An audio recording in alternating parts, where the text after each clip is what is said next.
गुजरांवाला में पीटीआई रहनुमा लॉन्ग मार्च प्लान के हवाले से प्रेस कॉन्फ्रेंस कर रहे हैं। तब्दीली के लिए अपना हिस्सा डालें। ये जो हकीकी आज़ादी मार्च है, ये सिर्फ पीटीआई का मामला नहीं है।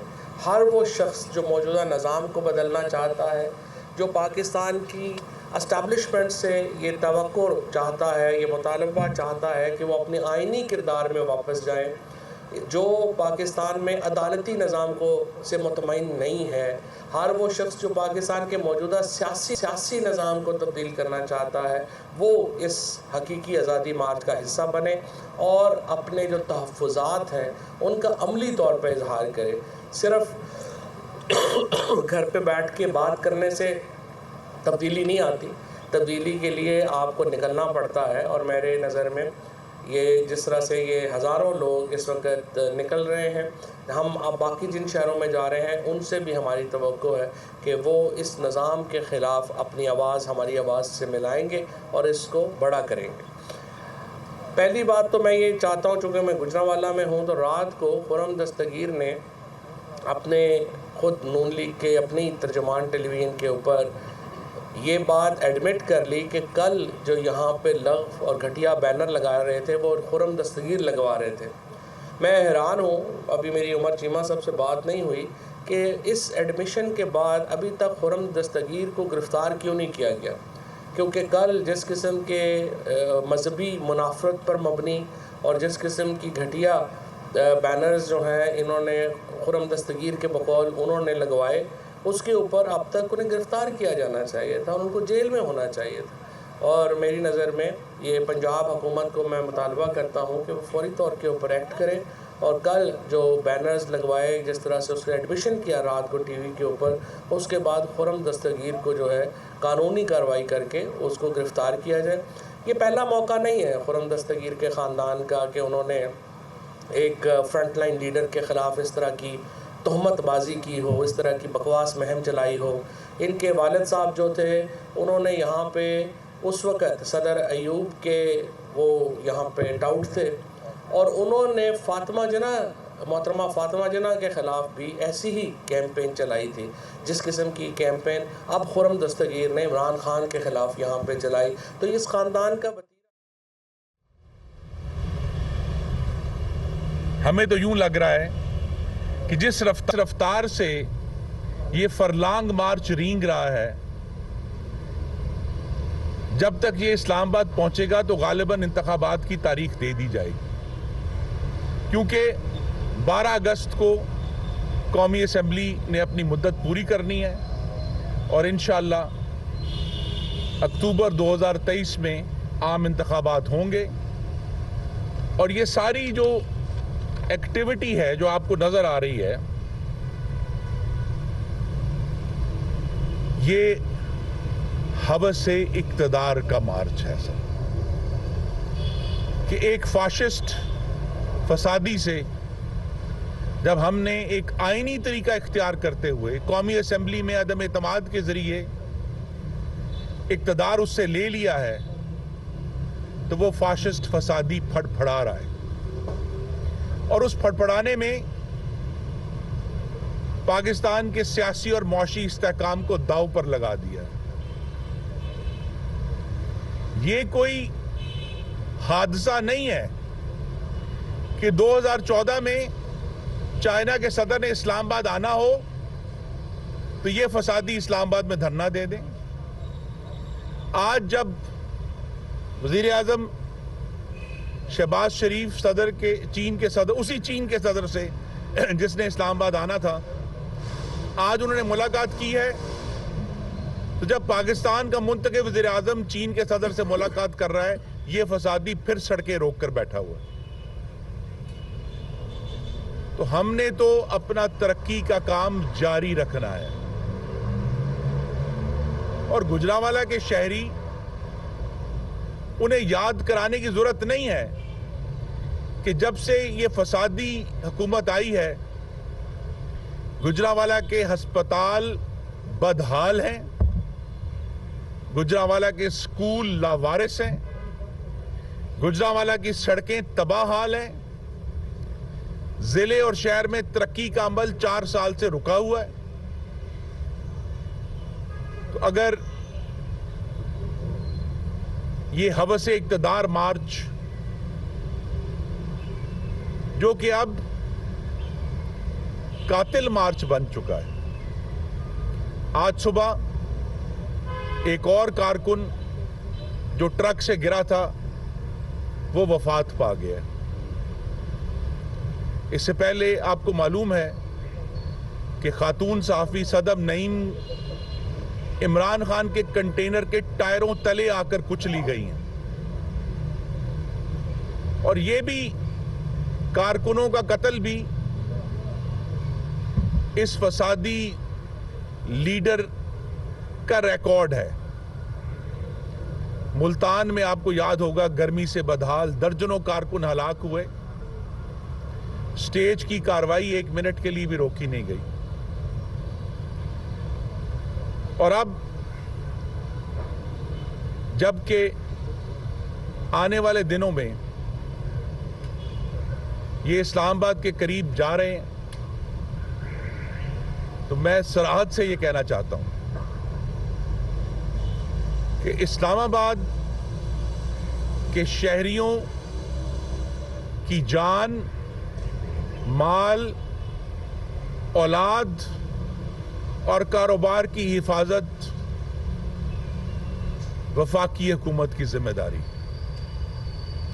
इस्लामाबाद में मौजूद सफारत खानों की हिफाजत की जिम्मेदारी वफाकी हुकूमत की है। इस्लामाबाद में आईनी इदारों के जो मराकज़ हैं उनकी हिफाजत वफाकी हुकूमत की जिम्मेदारी है। तो अगर तो ये रेंगते हुए रिकॉर्ड है पार्लियामेंट की हिस्ट्री का, और इस वक्त 12 सीटों के ऊपर ओवरऑल इमरान खान जो है वो इलेक्शन लड़ चुके हैं। और इस वक्त मैं आपको ये भी बताऊं कि अगला जो 120 सीटें होंगी उन पे इंशाल्लाह इमरान खान ही कैंडिडेट होंगे।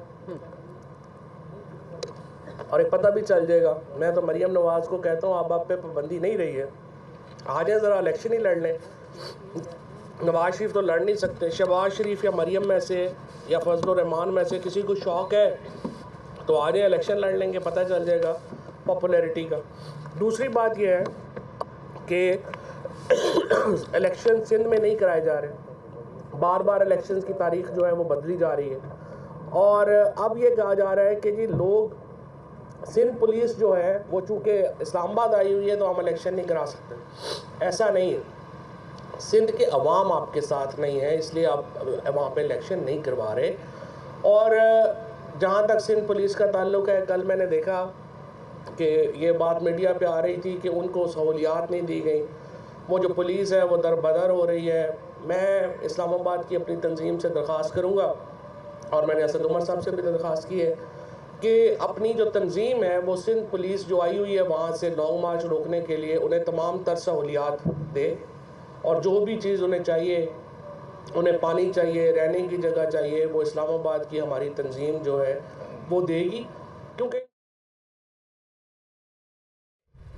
इस फसादी जमात का रिकॉर्ड है, इस फसादी जमात का रिकॉर्ड है कि 2014 में इनके कारकुनों ने डंडे लेकर पाकिस्तान टेलीविजन पर कब्जा किया था। इनका रिकॉर्ड है कि इस फसादी जमात के लोगों ने दर्जनों इस्लामाबाद पुलिस के अफसरों और एहलकारों की हड्डियां तोड़ी थी, उनको जदोकोब किया था। यह इस फसादी जमात का रिकॉर्ड है कि इन्होंने बुलडोजर लेकर पार्लियामान का जंगला गिराया था। तो वो लोग जो इस्लामाबाद पर हमलावर चाहे अटक पुल से हुए या डी चौक में हुए, ये इनका रिकॉर्ड है। इमरान खान का रिकॉर्ड तशद्दुद का रिकॉर्ड है, लेकिन वफाकी हुकूमत पुरअज़म है, हमारी तैयारी है। अगर तो ये अमन से इस्लामाबाद पहुंचना चाहते हैं और वहां बात करना चाहते हैं, सिर्फ इस पर मुज़ाकरात होंगे कि इनका मार्च अगर तो पुरअमन रहने की हमसे बात करना चाहता है और किसी चीज पर ये वसीउल बुनियाद वफाकी हुकूमत मुज़ाकरात के लिए तैयार नहीं है। हम अपनी आईनी मुद्दत मुकम्मल करेंगे जो कि 12 अगस्त 2023 तक है, और जिन्हें इंतखाबात की जल्दी है उनके पास मुल्क की 4 इकाइयों में हुकूमत मौजूद है। पंजाब असेंबली को तहलील क्यों नहीं कर देते? खैबर पख्तूनख्वा असेंबली को तहलील क्यों नहीं कर देते? गिलगित बल्तिस्तान की कानून साज असेंबली को तहलील क्यों नहीं कर देते? आजाद जम्मू कश्मीर की कानून साज असेंबली को तहलील क्यों नहीं कर देते? अगर तो संजीदा है तो बजाय ये कि यहां से रेंगते हुए लोगों की जिंदगियों में खराबी लाते हुए अमल करके दिखाएं। और मुल्क में एक सवाल पैदा हो गया है कि खुदा जाने कोई टेंशन है। मैं सिर्फ वाजे करना चाहता हूं कि मुल्क में अगर कोई तनाव है तो वो उन चंद 100 मीटर में है जहां से ये फसादी मार्च गुजर रहा है। बाकी पूरा पाकिस्तान पुरअमन है और हमारी तवज्जो तो सैलाब ज़दगान की बहाली पर है। हमारी तवज्जो पाकिस्तान की मुईशत की बहाली पर है। हमारी तवज्जो पाकिस्तान में महंगाई कंट्रोल करने पर है। हमारी तवज्जो और जो काम आज शहबाज शरीफ कर रहे हैं, पाकिस्तान के दोस्तों के साथ जो ताल्लुकात इमरान खान ने तबाह किए थे उसको दोबारा बहाल करने पर है। लेकिन इस मुल्क में अमन कायम रहेगा, जमहूरियत कायम रहेगी। और जो ये कहता है, शायद वो दुरुस्त कहते हैं कि मार्शल लॉ से मुझे फर्क नहीं पड़ता। भाई कैसे फर्क पड़ेगा?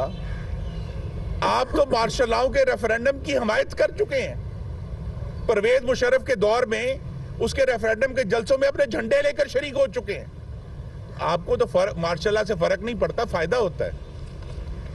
लेकिन कौम को यह फर्क पड़ेगा और इसीलिए हमारी तवज्जो इस बात पर है कि हमें इस मुल्क को इस्तेहकाम देना है, इस मुल्क के सियासी मामलात में एक ठहराव लेकर आना है। तो अगर तो मुल्क का अमन, मुल्क में ठहराव इनका एजेंडा है तो बात कर लें।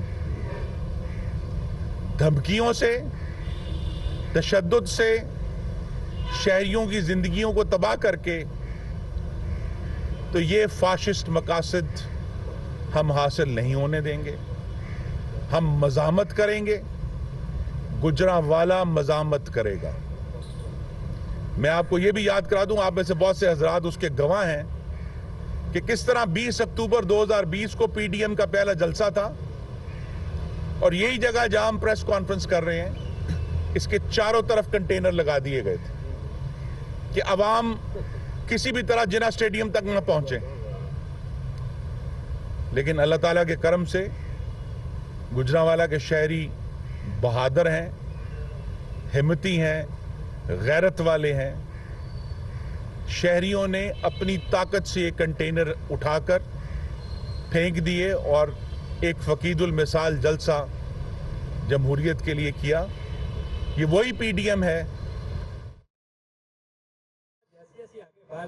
पैदल इमरान खान के खिलाफ लगते जा रहे हैं, आज राह वाले और गखर में भी लगे हैं। तो क्या आप समझते हैं कि इस सूरत हाल में कोई कशीदगी का खतरा है?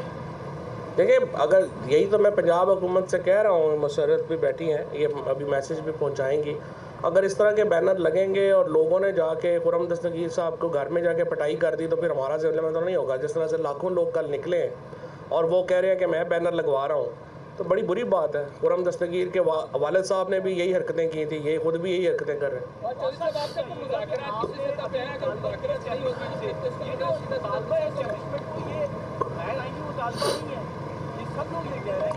सही बात, सही ये बात आपकी सही है कि इस्टेब्लिशमेंट का मुझसे कहना कि ये किरदार अदा करे ये आइन से बाहर है, लेकिन यही तो मसला है पाकिस्तान में। इस्टेब्लिशमेंट ने किस आइन के तहत MQM और BAP को कहा कि ये आप अलाइज इधर से उधर हो जाएं? ये जो आज शहबाज शरीफ की हुकूमत खड़ी है, ये क्या सियासी तौर के ऊपर वोटें लेके खड़ी हुई है? किसने किया ये? तो जिन्होंने किया उन्हीं कह रहे हैं ना कि आपने फैसला गलत किया। आप अगर मुज़ाकरात नहीं करते हुकूमत के साथ और हमारे राय की आजादी सिर्फ इमरान खान को हासिल नहीं है, गुजरांवाला के शहरियों को भी हासिल है। वो भी बैनर लगा सकते हैं, वो भी चोर को चोर कह सकते हैं। तो चोर को चोर कहना इजहार राय की आजादी है। जो आइन जिसका एहतराम करते हुए हम इनको इजाजत दे रहे हैं कि ये हर किस्म की लग़्व गुफ्तगू करें, वही आइन हमें भी इस शहर के रहने वालों को भी इजाजत देता है कि वो ये बैनर लगाएं कि घड़ी चोर नामंजूर है, तोशा खाना का चोर नामंजूर है, 52 अरब के बरतानवी पैसे का चोर नामंजूर है और रहेगा। बैनर्स का इतराफ आप कर रहे हैं या जी नहीं, मैं बैनर्स उन्होंने अपने वीडियो बयान में कहा कि हमने लगवाया बैनर, आपको आपने भी कहा ये मामला क्लियर हो जाना चाहिए। मैं सिर्फ वजाहत से कहना चाहता हूं कि मेरा बैनर लगवाने से कोई ताल्लुक नहीं है, लेकिन जो बात अभी मैंने की है मैं उस पर खड़ा हूं और फिर दोहरा देता हूं, घड़ी चोर नामंजूर, तोशाखाना चोर नामंजूर, 56 अरब के बरतानवी पैसे का चोर नामंजूर। यार एक वो भी कह रहे हैं कि आपके पास तो कोई इख्तियारात नहीं है मुज़ाकरात के, इशारा वो एस्टेब्लिशमेंट की तरफ कर रहे हैं। अगर वहाँ पे कोई बैकडोर राब्ते उनके हैं या कल वो ऐसा होता है कि जैसे वो कहते हैं कि हमारे साथ इत्तेहादियों को अलग किया गया है, इस हुकूमत के इत्तेहादियों को भी अलग कर दिया जाता है, तो हुकूमत किस जगह पे खड़ी होगी कि आप उस इलेक्शन को मानेंगे या फिर आप ये एहतजाजी तहरीक की तरफ जाएंगे? देखिए, हमारा सबसे बड़ा मकसद इस वक्त ये है कि हमें 2023 के अक्टूबर के महीने में जो होने वाले इंतखाबात हैं उन्हें साफ, शफाफ और गैर आइनी मुदाखलत से पाक बनाना, उस तरफ हम जा रहे हैं। जो सारे इस्टेब्लिशमेंट के मामलात हैं वो घड़ी चोर मुझसे बेहतर जानते हैं। अच्छा सर, ये है कि राना सनाउल्लाह साहब प्रोग्रामों में बैठ के ये कह रहे हैं कि 40 से 50 लोग जो हैं, इससे ज़्यादा नहीं है लॉन्ग मार्च के अंदर। अगर इतने लोग हैं तो पूरा इस्लामाबाद क्यों बंद किया हुआ है? रेड जोन एरिया जो बढ़ा दिया गया है, करोड़ों रुपया वहाँ पर जो है वो शैली खरीदी जा रही है। इस हवाले से बता दें 40-50 लोगों के लिए इतना इंतजाम नहीं, उन्होंने मैं दुरुस्त कर दूं, उन्होंने 40-50, उन्हें 4 से 5 हज़ार लोग कहे हैं। नहीं, आज मेरे पास रिकॉर्डिंग उन्होंने कहा 40 से 50 लोग। तो वो जो इस्लामाबाद, मैं फिर दोहरा देता हूँ जी, आपकी समा खराशी होगी, लेकिन फिर कह देता हूँ कि इस्लामाबाद में रहने वालों की जान, माल और औलाद की हिफाजत हमारी जिम्मेदारी है। सफारत खानों की हिफाजत हमारी जिम्मेदारी है। आइनी इदारों की जो इमारतें हैं उनकी हिफाजत हमारी जिम्मेदारी है। वो जिम्मेदारी हम पूरी करेंगे। एक फाशिस्ट फसादी चैलेंज हमारे सामने है, लिहाजा उसमें हम एहतियात कर रहे हैं, हिफाजत करेंगे। और इंशाल्लाह मैं फिर कह देता हूँ, अगर ये पुरअमन तरीके से वहाँ जाना चाहते हैं और तशद्दुद की धमकियाँ देना बंद कर दें तो आकर बैठें, 126 की बजाय 252 दिन बैठें। लेकिन इशू ये नहीं है, इशू यही है कि जब भी ये बात करते हैं इसके नीचे एक तशद्दुद की धमकी होती है, जिसके लिए हम ये तैयारी कर रहे हैं। पहला मार्च है जो 4 घंटे चलता है और 10 किलोमीटर चलता है, इसकी वजूहात आपकी नज़र में क्या है? क्या आप ये समझते हैं लोग कम हैं? खास आपका दावा है कि लोग इतने ज़्यादा हम नहीं चल पाते, और ये भी बताइएगा क्या इंतजार तो नहीं किया जा रहा कि आर्मी की तैनाती हो जाए, नाम सामने आ जाए? जी देखिए, पिछला धरना भी इसी तरह रेंगता था कि दिन के दौरान डी चौक खाली, चंद दर्जन लोग, और रात के वक्त जो है वो एक मौसीकी के प्रोग्राम के लिए लोग इकट्ठे हो जाते थे। इसलिए ये जो इस वक्त जोहर से मगरिब तक का मार्च है, दिन छोटे हैं, ये सिर्फ एक सियासी स्टंट है और एक तशद्दुद की धमकी है कि अगर हमें वो ना मिला जो हम मांगते हैं